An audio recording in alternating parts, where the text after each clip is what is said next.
Praise the Lord. Revival voice TV programme చూస్తున్న మీ అందరికీ మా హృదయపూర్వక వందనాలు తెలియజేస్తున్నాం.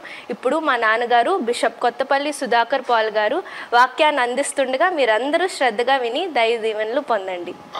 విశ్వాసం అంటే ఏంటో చెప్పాను, విశ్వాసంతో క్రియలు జోడిస్తేనే అవుతుందని చెప్పాను. ఈరోజు ఒక విషయం ఏమిటంటే, విశ్వాసంలో ఉన్నప్పుడు చాలా నిందలు వస్తాయి, చాలా పోరాటం జరుగుద్ది, చాలా అవమానపరచబడతాం, చాలా హేళన చేయబడతాం.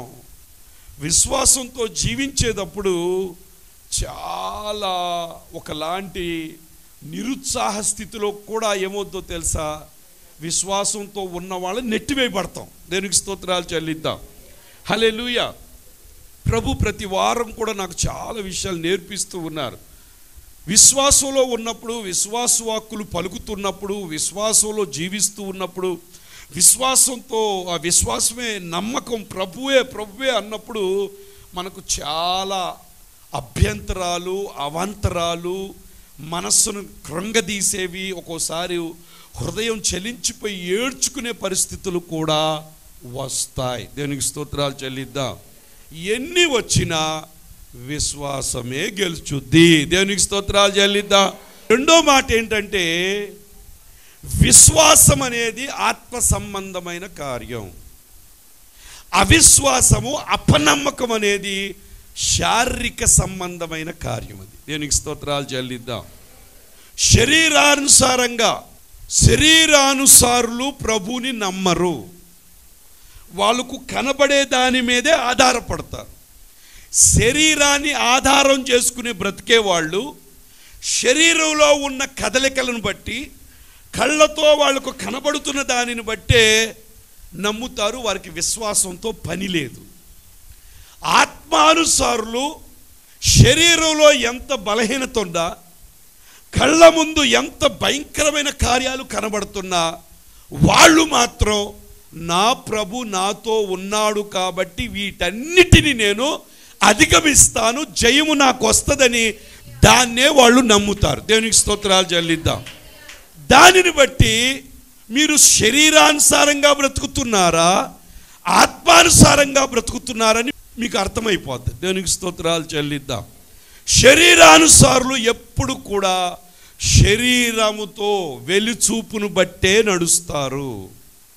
కంటికి కనబడిన ఆరోగ్యం చక్కగా, ఒంట్లో ఒక నొప్పి లేకుండా, కాళ్ళల్లో ఒక నొప్పి లేకుండా, నడువులో ఒక నొప్పి లేకుండా, ఏమి బాధ లేకుండా చాలా యాక్టివ్గా ఉందంటే వాళ్ళు దానిని బట్టే ఆధారం చేసుకుని బ్రతుకుతారు.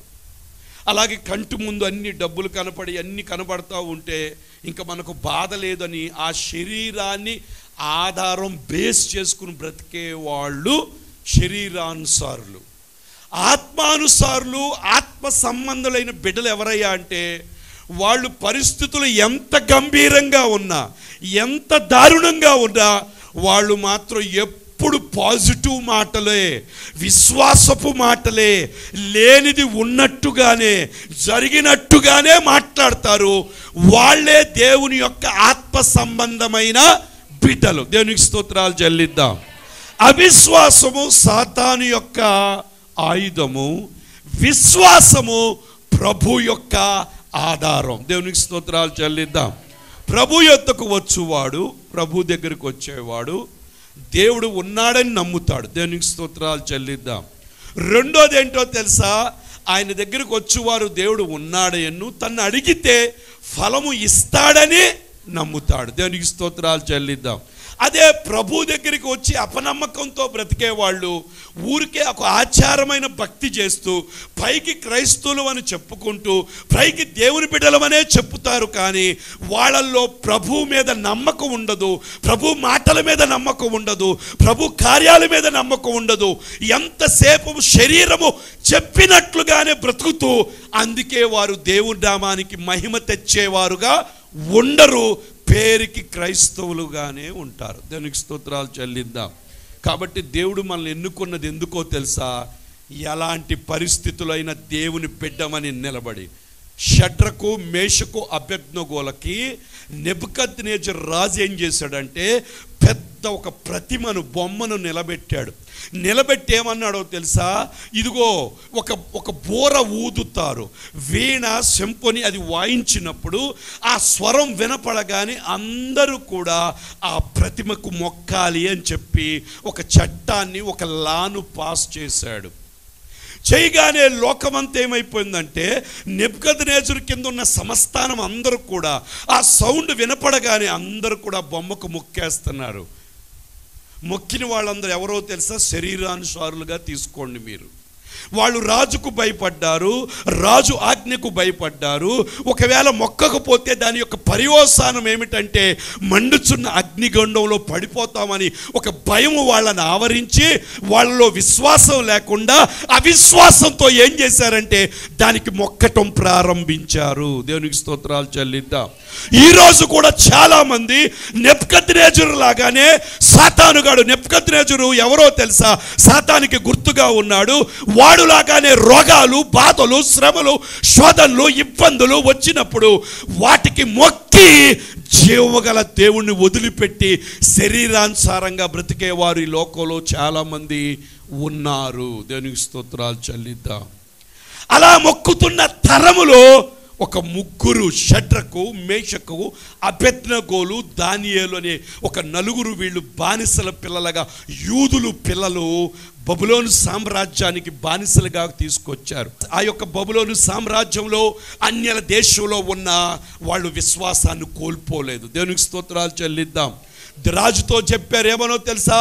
రాజా, నువ్వు తినే ఆహారం మేము తినం, మాకు ఒక సిస్టమ్ ఉంది, మాకు ఒక పద్ధతి ఉంది, మాకు ఒక అలవాటు ఉంది, కాబట్టి నువ్వు చెప్పినవన్నీ మేము చెయ్యం, నువ్వు పెట్టినవన్నీ మేము తినం, మాకు ఏది నచ్చితే అదే తింటాం, మాకు ఒక పద్ధతి, దేవుని యొక్క ఆధారం చేసుకుని బ్రతికేవాళ్ళం, మేము చావనైనా చస్తాం కానీ నువ్వు పెట్టే ఆహారం తినవు, మాకేమివో తెలుసా? శాఖ ఆహారం మాకు దయచేయమని అడిగినప్పుడు ఇస్తే వాళ్ళు దేవుని మీద ఆధారపడి ఆ శాఖాహారం తిన్నప్పుడే వీళ్ళకన్నా మంచి ఆహారం తిన్న వాళ్ళ ముఖాల కన్నా వీళ్ళ ముఖాలు తేజస్సుగా ఉన్నాయి.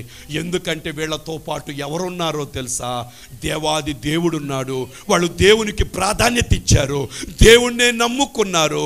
వాళ్ళు ఒకవేళ శ్రేష్ఠ రాజు యొక్క ఒక ప్రేషియస్ లేకపోతే ఒక చాలా ప్రశస్తమైన ఒక క్వాలిటీ కలిగిన ఫుడ్, లేకపోతే చాలా హైజీన్ కలిగిన ఫుడ్, లేకపోతే చాలా బలము, క్యాలరీస్ ఇచ్చే ఫుడ్ తిన్న వాళ్ళ ముఖాల కన్నా యేసయ్యతో నమ్మకం ఉండి విశ్వాసం ఉంచి వాళ్ళ తిన్న ఆహారము వాళ్ళందరికన్నా వీళ్ళని చాలా గైరు స్థితిలో, ఉన్నత స్థితిలో వాళ్ళ ముఖాలు తేజస్సుగా ఉంచినాయి. దేనికి స్తోత్రాలు చెల్లిద్దాం. అటువంటి వారు ఏం చేశారో తెలుసా? వాళ్ళందరూ లోకమంతా శరీరాన్ని ఆధారం చేసుకొని లోకమంతా కూడా నమ్మకం లేక, విశ్వాసం లేక ఆ అగ్నిగుండానికి భయపడి, రాజుకు భయపడి, ఆ దానికి భయపడి దేవుణ్ణన్నా వదిలిపెట్టి దాన్ని మొక్కుకొని ఏం చేశారో తెలుసా? ఆ యొక్క ప్రతిమకు మొక్కటం ప్రారంభించారు. కానీ ముగ్గురు విశ్వాసం కలిగిన పిల్లలు ఏం చేశారో తెలుసా?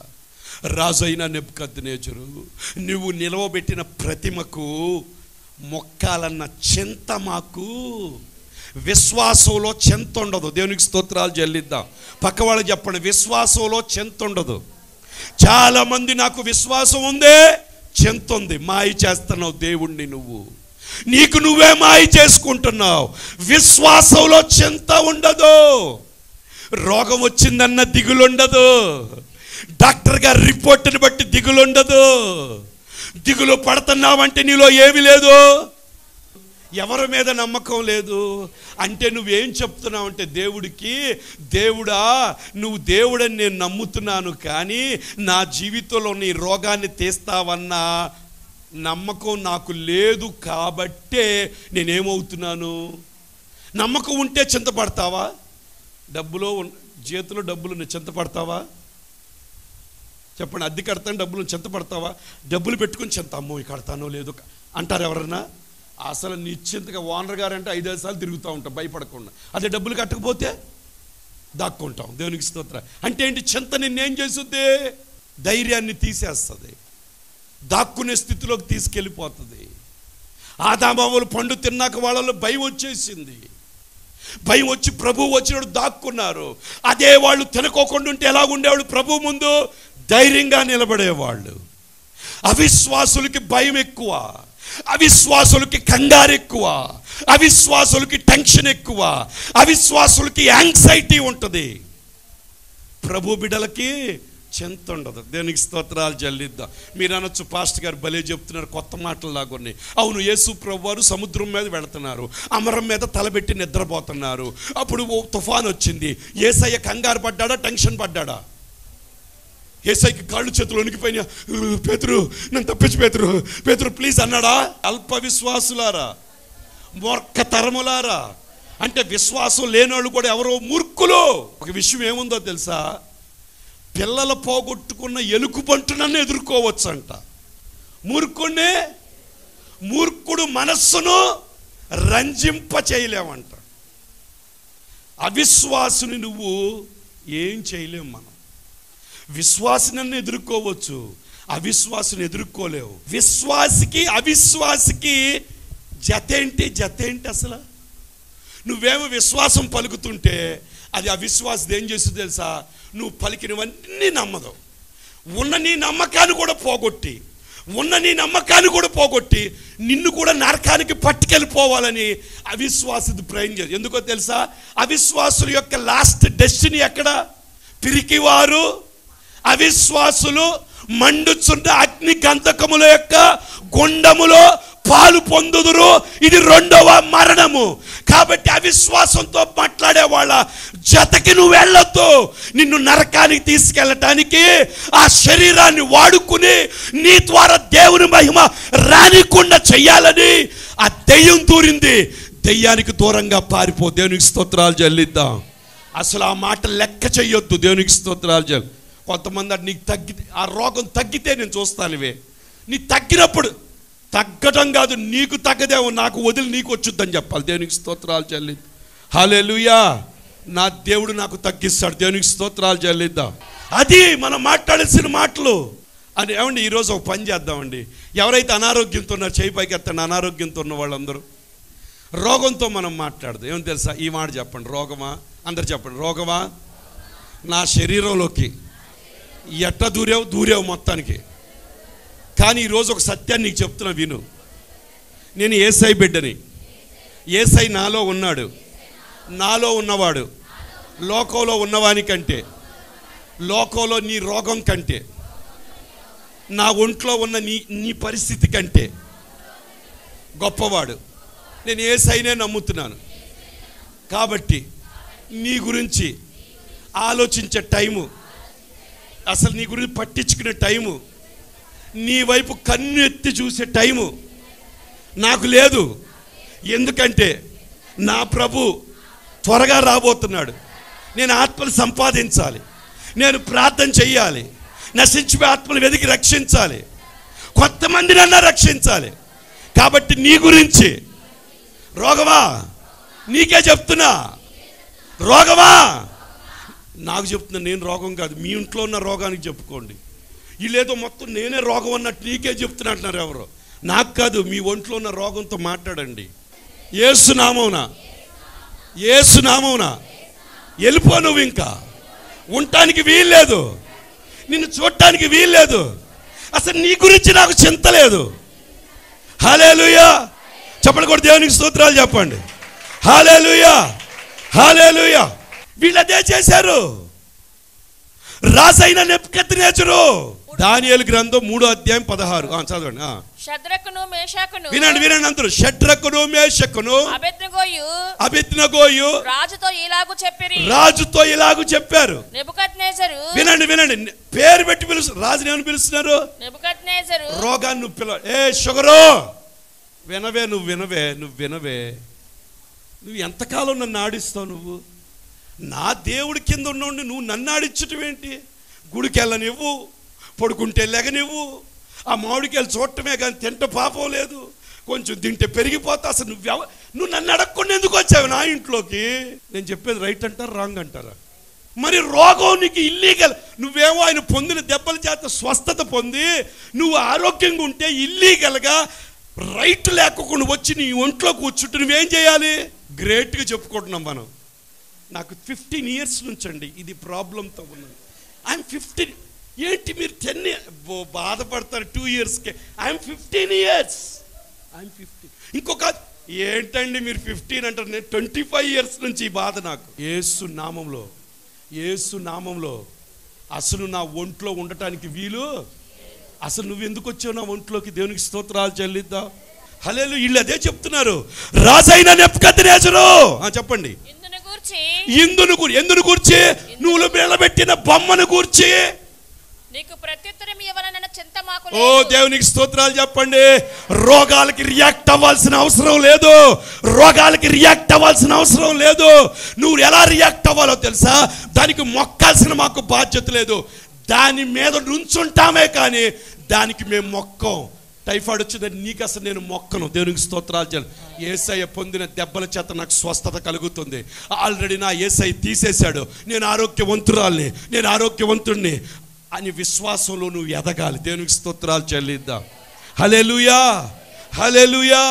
చెప్పండి. ఇందును గూర్చి ప్రత్యుత్తరం ఇవ్వవలసిన చింత మాకు లేదు. ఏమన్నారు చూడండి. మేము సేవించుచున్న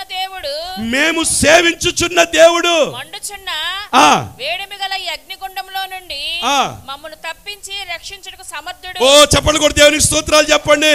ఈ ఉదయకాల సమయంలో ఎక్కడి నుంచి చూస్తున్నా నాకు తెలియదు. నేను ప్రకటిస్తున్న యేసయ్య నిన్ను రక్షించడానికి సమర్థుడు, తప్పించడానికి సమర్థుడు. నీకు ఉండాల్సిందేంటో తెలుసా? ఆయన మీద నమ్మకం, విశ్వాసం. చెప్పండి కూడా దేవునికి స్తోత్రాలు చెప్పండి. హల్లెలూయా.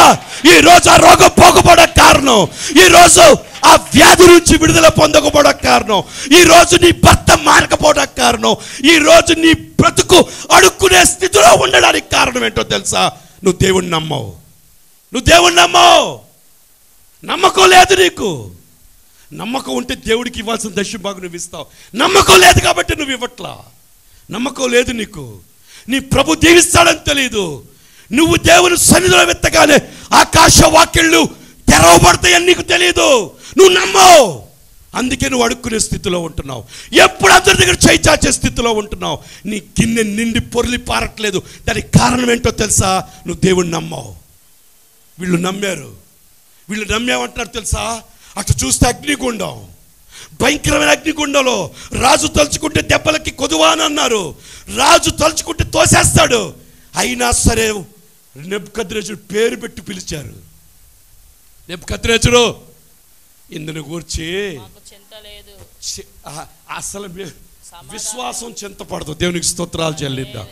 విశ్వాసం ఏంటి చెప్పండి? నో చింత. దేవునికి స్తోత్రాలు చెల్లిద్దాం. వాళ్ళు ఏమన్నారు తెలుసా?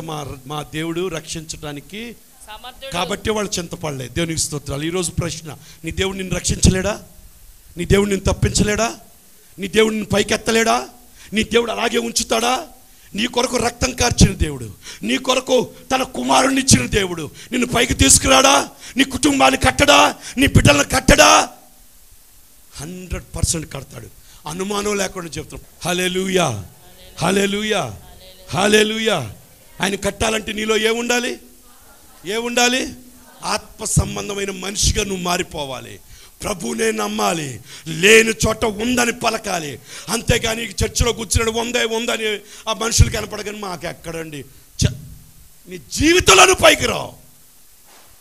పరలోకాన్ని కదిపేది విశ్వాసం, నమ్మకం. ప్రభు ఎన్నోసార్లు అడిగాడు, ఇది చేయగలను మీరు నమ్ముతున్నారా? ఆ రక్తస్రాజులు పట్టుకోగానే, అమ్మా నీ నమ్మకమే నిన్నేం చేసిందో తెలుసా? ఈరోజు నా ప్రశ్న, ఏది నమ్ముతున్నావు? నెబుకద్నెజరుని నమ్ముతున్నావు? నువ్వు అగ్నిగుండాన్ని నమ్ముతున్నావా? కళ్ళతో కనబడేదాన్ని నమ్ముతున్నావా? రోగం యొక్క నొప్పుని నమ్ముతున్నావా?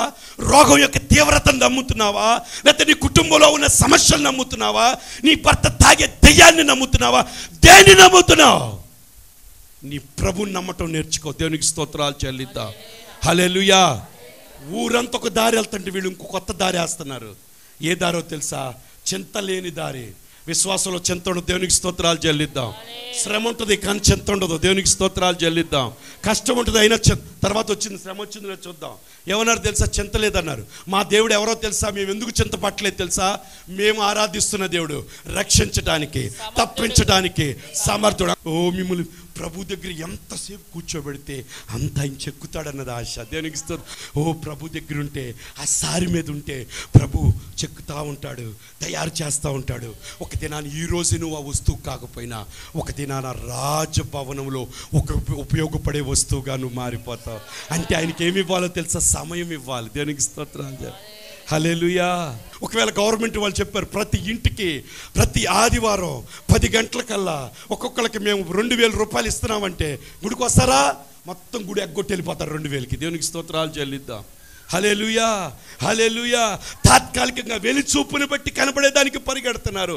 కానీ విశ్వాసంతో నా ప్రభు 2000 కాదు, నా ప్రభు దగ్గరికి వెళ్తే నన్ను 2000 ఎంతలోకి అయిపోతే, ఒక జ్వరం వస్తే అయిపోతే, నా ప్రభు ఆరోగ్యం ఇవ్వాలి, నేను ప్రభు సన్నిధికి వెళ్ళాలి, నా విశ్వాసాన్ని పెంచుకోవాలి, నా జీవితాన్ని కట్టుకోవాలి. అది ఉండాలి. దేవునికి స్తోత్రాలు చెల్లిద్దాం. ప్రభు నిన్ను బ్రతికిస్తున్నందుకు నువ్వు చూపించేది ఏంటి ప్రభు పట్ల? వీళ్ళు చెప్పారు, విశ్వాస వీరులు వీళ్ళు. రాజైన నెబుకద్నెజరు, నువ్వు పెట్టిన ప్రతిమను గురించి చింతలేదు ఫస్ట్. రెండోది, మాకున్న గుణం ఏంటో తెలుసా? మేము ఆరాధించే దేవుడు ఎవరో మాకు తెలుసు. దేవునికి స్తోత్రాలు చేయాలి. ఈ దేవుడు ఎవరో తెలుసా? నువ్వు కూర్చున్న ఈ భూమిని ఆధారం లేకుండా తిప్పుతున్నాడు. శూన్యంలో సృష్టి చేశాడు, శూన్యంలో సృష్టి చేశాడు. నిరాకారంగా భూమి తిరుగుతూ ఉంది. నువ్వు కూర్చున్న భూమి ఆయన తలుచుకుంటే చేయలేని కార్యం ఏది కూడా. నేను సర్వ శరీరులకు దేవుడను, నాకు అసాధ్యమైంది. అడుగుతున్నాడు మిమ్మల్ని, నేను చేయలేనిది ఏమైనా ఉందా? ఎందుకు నన్ను నమ్మట్లా నువ్వు? నన్ను ఎందుకు నమ్మట్లా నువ్వు? నేను చేయలేనిది ఏదన్నా ఉందా? నీ భర్తను నేను మార్చలేనా? నీ రోగాన్ని నేను తగ్గించలేనా? నీ తలను పైకెత్తలేనా? నీ అవమానపు రెట్టింపు ఘనత నేను ఇవ్వలేనా? నేను ఇవ్వగలను. పరలోకం నుంచి మైకులు పెట్టి చెప్తుంటే నువ్వు ఇవ్వలేవు, నా శక్తితోనే నేను పైకి వస్తా. నరుని కష్టం వల్ల ఐశ్వర్యం అంట. యెహోవా అనుగ్రహం ఏం చేస్తుంది? దేవుని అనుగ్రహం ఉంటే నువ్వు పైకి వస్తావు. నేను ద్రాక్షావళిని, మీరు తీగలు. ఏ తీగ నాలో అంట కట్టబడుద్దో ఆ తీగ బహుగా ఫలిస్తుంది. విశ్వాసంతో కనెక్ట్. వాక్యంతో కనెక్ట్ అంటే ఏంటి తెలుసా? విశ్వాసంతో నువ్వు కనెక్ట్ అయితే నువ్వు ఫలించటం గ్యారంటీ. అవిశ్వాసిగా ఉన్నావా? ఒక్కటి నేను చెప్తున్నాను, అడుక్కోవటమే. దేవునికి స్తోత్రాలు చెల్లిద్దాం. నిన్ను విశ్వాసి అని పిలుస్తున్నారు. నీలో ఏ ఉండాలో తెలుసా? వీళ్ళలాంటి విశ్వాసం ఉండాలి. ఏమని చెప్పాడు తెలుసా? చింత మాకు, మా దేవుడు ఎవరో మాకు తెలుసు. తర్వాత చదవండి అమ్మా. ఒకవేళ ఆయన రక్షింపకపోయినను, నా దేవుడు రక్షించకపోయినా, రాజా నీ దేవతలను మేము పూజింపమనియు, నీవు నిలువ పెట్టించిన బంగారు ప్రతిమకు నమస్కరింపమనియు తెలుసుకొనుము. దేవుని స్తోత్రాలు చెప్పండి. విశ్వాస వీరుల యొక్క లక్షణం ఏంటో తెలుసా? మొదటి లక్షణం చింత ఉండదు. రెండోది, వాళ్ళు ఎవరిని ఆరాధిస్తున్నారో వాళ్ళకి తెలుసు. మూడోది ఏమంటున్నారో తెలుసా? నువ్వు పెట్టిన బొమ్మకు మేము నమస్కారం చేయము. మా దేవుడు రక్షించినా రక్షించకపోయినా మేం మాత్రం నువ్వు పెట్టిన ప్రతిమకు మేము రోగం నువ్వు పెట్టే నొప్పులకి నేను భయపడను. దేవునికి స్తోత్రాలు చెల్లిద్దాం. నువ్వు పెట్టే అనారోగ్యానికి నేను భయపడను. ఎందుకో తెలుసా? ఆయన పొందిన దెబ్బల చేత నాకేం కలుగుతుంది, నేను అదే నమ్ముతాను, ఇంక ఏది నమ్మను. దేవునికి స్తోత్రాలు చెల్లిద్దాం. హల్లెలూయా. వాళ్ళు దేన్ని నమ్మారు తెలుసా? మేము చనిపోయినా చనిపోతాం, కానీ మా నమ్మకాన్ని మేము ఎట్టి పరిస్థితుల్లో మేము చెయ్యం. నాకు డబ్బులు లేకపోయినా పర్వాలేదు, కానీ నేను అప్పు మాత్రం చేయను. నా దేవుడే చెయ్యాలి, నా దేవుడే చెయ్యి. నేను అప్పు చేయను. ప్రభువా నువ్వు చేస్తావో లేదో, నీ శక్తి నేను చూపించాలనుకుంటున్నాను. ఈ ప్రాంతంలో నీ శక్తి నేను చూపించాలనుకుంటున్నాను. నువ్వే చెయ్యాలి నాయన. అలాగే కూర్చున్నారు వాళ్ళు, చింతపడలేదు. వాళ్ళ దేవుడు ఎవరో తెలుసు, పూర్తిగా నమ్మేశారు. దేవునికి స్తోత్రాలు చెల్లిద్దాం. మూడోది ఏం చేశారు? పూర్తిగా అసలు ఎంత డిపెండ్ అయిపోయారంటే, చంపినా పర్వాలేదు కానీ మేము మాత్రం, అంటే దాన్ని ఏం చెప్పాలి తెలుసా? చాలా నిక్కచ్చిగా ఖచ్చితమైన భక్తి చేస్తున్నారు. దేవునికి స్తోత్రాలు చెల్లిద్దాం. హల్లెలూయా. తర్వాత చదవండి అమ్మా, ఏముందో. నీవు నిలువ పెట్టించిన బంగారు ప్రతిమకు నమస్కరింపమని తెలుసుకొనుము. నువ్వు ఎవరితో డీల్ చేస్తున్నావు తెలుసుకో ముందు. రోగం ఎక్కువ మాట్లాడొద్దు నువ్వు. మనకి ఏదైనా బలహీనత రాగానే మనం ఏం చేస్తాం తెలుసా? అమ్మో తల్లి పాష్ గారు తల తిరిగిపోతుంది, రాత్రి నేను చచ్చిపోతానేమో అనుకున్నాను. ఎందుకు చచ్చిపోతా? నువ్వు అనుకున్నావా? ఏదనుకుంటే అదే జరుగుద్ది. దేవునికి స్తోత్రాలు చెల్లిదు. నమ్ముట నీ వల్ల నమ్మువానికి. నువ్వు ఏది నమ్మావు? రాత్రి ఏమనుకున్నావు? నువ్వు ఒకవేళ ఈ రాత్రి మిస్ అయిందో నెక్స్ట్ రాత్రి ఉంటుంది మళ్ళీ. దేవునికి స్తోత్రాలు చెల్లిద్దాం. హల్లెలూయా, హల్లెలూయా. దాంతో నువ్వు మాట్లాడ, నువ్వు నన్ను ఏం చేస్తావే, నువ్వు నన్ను ఏం చేయలేవు. రోగమా, ఆ పేరు, ఆ రోగంకి ఏం పేరు ఉందో. ఒక సత్యం తెలుసా, నా వాక్యంలో నాకు తెలిసింది, ఆయన పేరు చెప్తే అన్నీ మోకరించాలంట. ఇదిగో యేసు నామం అన్ని నామముల కన్నా పైనామం. శృంగారం అనే దేవాలయం దగ్గర ఆ నామాన్ని ఉపయోగిస్తే 40 సంవత్సరాల పైనోడు నడుచుకుంటూ లోనికి వెళ్ళిపోయాడు. కాబట్టి అదే నామాన్ని నేను ప్రకటిస్తున్నాను, అదే నామాన్ని పుచ్చరిస్తున్నాను. నాకు తెలుసు ఆ నామం శక్తి, నీకు తెలియదు కాబట్టి నీకు చెప్తున్నాను. యేసు నామములో దేనికి స్తోత్రాలు చెల్లిద్దాం. హల్లెలూయా. అమ్మ తర్వాత చదవండి. అందుకు నెబుకద్నెజరు కోపం వస్తుంది, రోగానికి కోపం రావచ్చు. చూస్తా ఉండి షుగర్ పెంచేస్తా 500కి పెంచుకో. దేవునికి స్తోత్రాలు చెల్లిద్దాం. హల్లెలూయా. చూడండి, శద్రకు మేషకు అబేద్నెగో అయిన వారి విషయములో ఆయన ముఖము వికారమాయని గనుక ఏమైపోయిందంటే చూసారా, పలికితే విశ్వాస వాక్కులు పలికినప్పుడు ఎవరు ముఖం వికారం అవుతుంది చెప్పండి? ఎవరు ముఖం వికారం అవుతుంది? గుర్తు పెట్టుకోండి, శరీరానుసారుల యొక్క ముఖం ఏమైపోద్ది? వికారం అవుతుంది. నువ్వు విశ్వాస వాక్కులు పలుకుతూ ఉంటే కొంతమందికి నచ్చదు, కొంతమంది వికారం అయిపోద్ది. వికారం అవుతుందంటే వాళ్ళల్లో దెయ్యం ఉంది, వాళ్ళు శరీరానుసారులు, శరీరం మీద బ్రతికే వాళ్ళు. అదే విశ్వాసంతో ఉన్నోళ్ళు అయితే నీ విశ్వాసానికి నా విశ్వాసం జోడిస్తా, నీ విశ్వాసంతో నేను నిలబడతా, నీ విశ్వాసంతో నిలబడి దేవుని నామానికి మహిమ తీసుకొస్తా అని చెప్పి నిలబడతారు. అదే అవిశ్వాసులైతే ముఖం ఏమైపోతుందో తెలుసా? వికారం అయిపోతుంది. ముఖం ఏమైపోద్ది? వికారం అయిందంటే ఏమున్నట్టు వాళ్ళలో? దేవునికి స్తోత్రాలు. ఊరికండి హాస్పిటల్కి వెళ్ళాం, డాక్టర్ గారు టెస్టులు చేశారు, మొత్తం చేసి ఒక మంచి మాట చెప్పారు. ఏమని? అమ్మా, మీకున్న అనారోగ్యాన్ని బట్టి మా బ్రతికితే ఇంకొక సంవత్సరం బ్రతుకుతారేమో అన్నారు. మీరేం చేశారు? అమ్మా అని పడుకోకుండా డాక్టర్ గారు ఏమన్నారు? మీరు ఇంకొక 1 ఇయరా? ఓకే, నేను నాకు తెలిసిన ఒక సత్యం చెప్తున్నాను డాక్టర్ గారు, మీరు ఏమనుకోవద్దు. మరి మీరు డాక్టర్లే, మీరు వైద్యం మంచిదే, అది కూడా నేను నమ్ముతున్నాను, నమ్మే ఇక్కడికి వచ్చాను. మందులు కూడా ప్రభు వల్లే జరుగుతున్నాయి, నేను కాదంటలేదు. కానీ నాకు తెలిసిన ఒక సత్యం మీరు చేతులు ఎత్తేసారు కాబట్టి నేను చెప్పే విషయం ఏంటంటే, నా దేవుడు నన్ను బ్రతికిస్తాడు, మళ్ళీ నేను తిరిగి వస్తాను. మీరు చూసే సంవత్సరం అన్నారా? కాదు, నా దేవుడు ఇస్తాడు. నా దేవుడు హిజ్కియాకి 15 సంవత్సరాల ఆయుష్ ఇచ్చిన దేవుడు నా దేవుడు. అబ్రహాము నిండు వృద్ధాప్యములు దేవుని రాజ్యానికి, అటువంటి కృప నాకు ఇస్తున్నాడు. ఈ రోగం నన్ను ఏం చెయ్యదు. నేను రోగవాణితో మాట్లాడుతున్నాను, యేసు నామములో శరీరంలోంచి నువ్వు బయటికి వెళ్ళు అని చెప్పగానే డాక్టర్ గారు ముఖం ఎలా ఉంటుంది అంటారు? ఏమోలే అమ్మా, నువ్వు మరి అట్లా ఎందుకు వచ్చావు ఇక్కడికే? నువ్వేంటి మాకు కథలు చెప్తున్నావు, నువ్వు వెళ్ళిపో. ముఖం వికారం అవుతుంది. అవును పర్వాలా. కానీ ఆయన నమ్ముకున్న వాళ్ళని ఎప్పుడు దేవుడు సిగ్గుపరిచినట్లుగా బైబిల్లో ఎక్కడా లేదు. దేవునికి స్తోత్రాలు. ఆయన ఆశ్రయించు వారికంటే ఆయన ఆశ్రయంగా ఉంటాడంట. దేవునికి స్తోత్రాలు చెల్లిద్దాం. మనుషులందరూ నిన్ను వదిలేసిన నా ప్రభు నిన్ను వదిలేవాడు కాదు, నిన్ను చేయి పట్టుకుని లేవనెత్తేవాడు. హల్లెలూయా.